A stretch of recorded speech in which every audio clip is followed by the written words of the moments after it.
үшінші есепті шығарайық. С абысыды дұрыс төртбұрышты пирамида берілген, барлық қырлары бірге тең. СА мен абысы жазықтығының арасындағы бұрышты тап дейді. Енді берілген жаздық С абысыды ендігі басқа элементтерін жазайық берілгені, яғни жазамыз. Так. СА тең СВ, ол тең С, ол тең СД.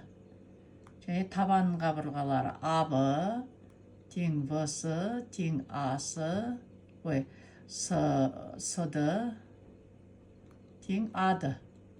Бәрі бірге тең. Табу керек. Так, табу керек. Бұрыш СА түзуімен абысы жазықтық арасындағы бұрышты. Енді бұл деген сөз бұрыш СА үшбұрыш абысы жазықтығындағы арасындағы бұрыш деген сөз, ол бізде бұрыш САО болады. Енді бұрыш САО ол бізде бізде СА бірге тең. Енді осы жерден асын табатын болсақ, бұл түбір астында АБ квадрат қосылған ВС квадрат. Тең түбір астында 1 қосылған 1 тең түбір асты 2. Енді АОны табайық. Ол асының жартысы. Сонда түбір асты 2 бөлінген 2. Енді үшбұрыш САОны қарастырайық.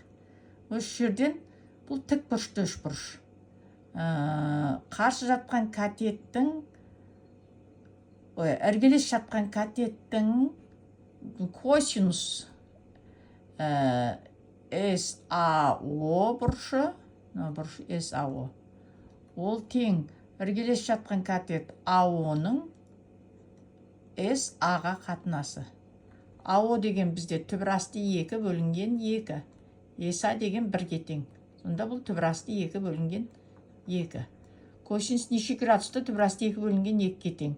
Яғни бұрыш САО тең 45 градус. Бұл есебіміздің жауабы 45 градус болады екен.